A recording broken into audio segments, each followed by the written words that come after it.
Bioteknologi adalah upaya untuk merekayasa organisme atau komponen organisme untuk menghasilkan produk yang berguna bagi manusia. Ada dua macam jenis bioteknologi, yaitu bioteknologi konvensional dan bioteknologi modern. Bioteknologi konvensional adalah bioteknologi yang memanfaatkan mikrobia atau organisme untuk memodifikasi bahan dan lingkungan untuk memperoleh produk optimal, misalnya pembuatan tempe, tape, dan roti.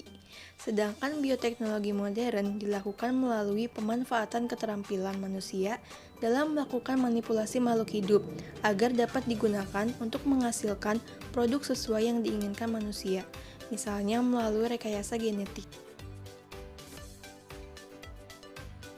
Pada tahun sebelum Masehi, awalnya dimulai oleh komunitas pertanian. Pada waktu itu, mereka memanfaatkan proses biologis mikroorganisme. Tahun 1500, butano dan aseton diproduksi melalui proses fermentasi mikroba terbuka, pengolahan air limbah, dan proses dekomposisi limbah pada di perkotaan. Tahun 1926, Alexander Fleming menemukan antibiotik penisilin yang digunakan untuk pengobatan, diisolasi dari bakteri dan jamur. Pada 28 Februari 1953, ilmuwan Amerika Serikat berhasil menemukan dan mengklarifikasi struktur heliks ganda DNA pada manusia. Tahun 1962, Werner Arber dan Hamilton Smith menemukan enzim dari mikroba yang dapat memotong DNA utas ganda. Tahun 1972, David Jackson, Robert Simon, dan Paul Berg berhasil membuat molekul DNA rekombinan.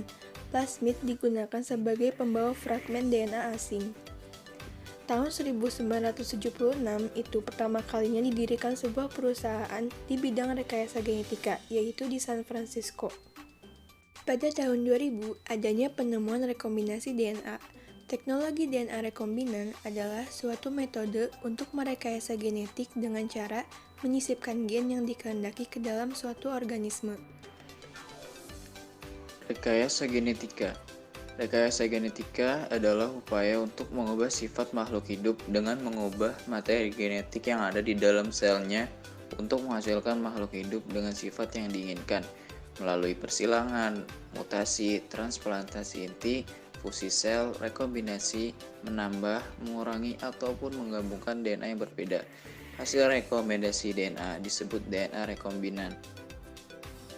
Transplantasi inti. Transplantasi inti adalah pemindahan inti dari sel yang satu ke sel yang lain agar diperoleh individu baru yang memiliki sifat baru sesuai dengan sifat inti yang diterimanya. Pembentukan individu baru tanpa proses perkawinan disebut paraseksual. Teknologi plasmid. Teknologi plasmid adalah molekul DNA berbentuk sirkuler yang terdapat dalam sel bakteri atau ragi. Plasmid merupakan DNA non-kromosom. Plasmid digunakan sebagai vektor, yaitu alat untuk memasukkan gen ke dalam sel target. Selanjutnya ada cloning. Cloning berasal dari kata clone yang berarti potongan yang digunakan untuk memperbanyak tanaman. Sehingga, cloning dapat diartikan sebagai perbanyakan individu dengan memanfaatkan sebagian kecil dari tubuh organisme untuk ditumbuh kembangkan menjadi individu baru tanpa melalui perkawinan atau peleburan sel kelamin. Bioetika. Bioetika adalah ilmu yang mempelajari apakah suatu perilaku manusia atau kelompok manusia dianggap baik atau jahat menurut penalaran etika atau moral atau ethical reasoning. Menurut UN Convention on Biological Diversity, bioteknologi adalah setiap penerapan teknologi yang menggunakan sistem biologis, organisme, atau yang berasal daripadanya untuk membuat atau mengubah produk atau proses demi penggunaan khusus. Jadi, bioetika adalah etika yang mempelajari aspek etika dalam manipulasi atau campur tangan manusia pada kehidupan, pada semua makhluk hidup, mulai dari kehidupan virus sampai dengan kehidupan manusia. Hasil bioteknologi. Berikut adalah beberapa contoh bioteknologi yang sudah dihasilkan hingga saat ini.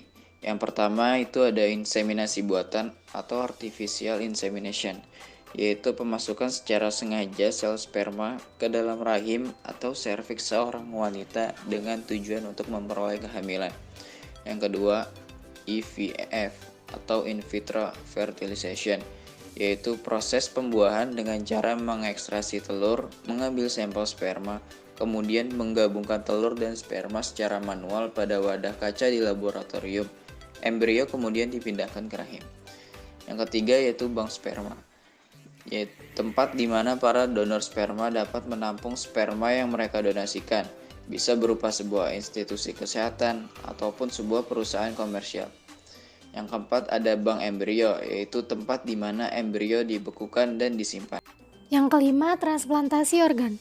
Transplantasi atau cangkok atau pemindahan seluruh atau sebagian organ dari satu tubuh ke tubuh yang lain, atau dari satu bagian ke bagian yang lain pada tubuh yang sama. Keenam, sel punca adalah sel dari embrio, fetus, atau sel dewasa yang mempunyai kemampuan untuk memperbanyak diri sendiri dalam jangka waktu yang lama. Belum memiliki fungsi yang spesifik dan mampu berdiferensiasi menjadi tipe sel tertentu yang membangun sistem jaringan dan organ dalam tubuh. 7. SCNT, Somatic Cell Nuclear Transfer atau cloning adalah berbagai usaha-usaha yang dilakukan manusia untuk menghasilkan salinan berkas DNA atau gen, sel, atau organisme. Kedelapan, rekayasa genetik adalah merekayasa bahan-bahan genetis suatu makhluk hidup melalui berbagai teknik. 9. Kromosom buatan atau artificial chromosome dan kehidupan buatan atau artificial life, menyerupai kromosom bakteri yang digunakan sebagai vektor cloning.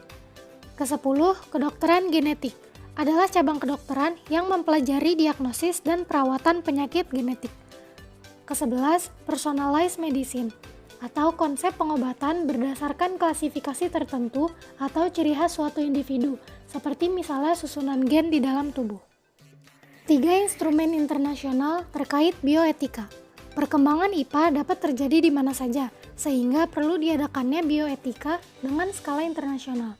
Berikut ini adalah instrumen internasional yang membahas terkait bioetika. Yang pertama, Universal Declaration on Human Genome and Human Rights, UNESCO 29th General Conference 1997. Yang kedua, International Declaration on Human Genetic Data atau IDHGD, UNESCO 32nd General Conference 2003. Yang ketiga, Universal Declaration on Bioethics and Human Rights atau UDBHR, UNESCO 33rd General Conference 2005. Perkembangan dan peraturan perundang-undangan bioetika di Indonesia. Bioetika di Indonesia bertujuan untuk memberikan pedoman umum etika bagi pengelola dan pengguna sumber daya hayati dalam rangka menjaga keanekaragaman dan pemanfaatannya secara berkelanjutan. Pengambilan keputusan dalam meneliti, mengembangkan, dan memanfaatkan sumber daya hayati harus atau wajib menghindari konflik moral dan seluas-luasnya digunakan untuk kepentingan manusia, komunitas tertentu, dan masyarakat luas, serta lingkungan hidupnya dilakukan oleh individu, kelompok profesi, dan institusi publik atau swasta. Berikut ini adalah perundang-undangan terkait bioetika di Indonesia. Yang pertama, Pasal 19 Kepala Menristek Nomor 112 Tahun 2009. Yang kedua, perubahan keempat Undang-Undang Dasar 45 Pasal 31 Ayat 5. Yang ketiga, Undang-Undang Nomor 18 Tahun 2002 tentang Sistem Nasional Penelitian, Pengembangan dan Penerapan IPTEK pada Pasal 22. Yang keempat, Undang-Undang Nomor 7 Tahun 1996 tentang Pangan. Yang kelima, Peraturan Pemerintah Nomor 29 Tahun 2000 tentang Perlindungan Varietas Tanaman. Yang keenam, Keputusan Bersama Menristek, Menkes, dan Mentan tahun 2004. Yang ketujuh, Undang-Undang Nomor 18/2002 tentang Sistem Nasional Penelitian, Pengembangan, dan Penerapan IPTEK. Aplikasi bioteknologi.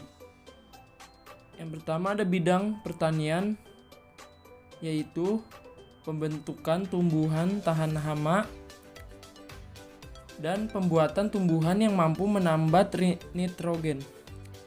Selanjutnya, bidang kedokteran. Yang pertama ada pembuatan antibodi monoklonal. Yang kedua, terapi gen manusia. Yang ketiga, pembuatan vaksin dan produk obat-obatan. Yang ketiga ada bidang peternakan, yaitu vaksin dan antibodi untuk mengobati hewan. Yang kedua ada hormon pertumbuhan atau BGH. Yang ketiga hewan transgenik. Bahaya bioteknologi. Yang pertama senjata biologis. Yang kedua memunculkan organisme strain jahat. Yang ketiga mengganggu keseimbangan lingkungan. Yang keempat hukum dan nilai masyarakat. Pencegahan dampak bioteknologi. Pencegahan dampak bioteknologi dapat dilakukan dengan berbagai cara, diantaranya peraturan rekombinasi DNA, pelarangan cloning, undang-undang pembuatan senjata biologis, dan kondisi lab aseptik.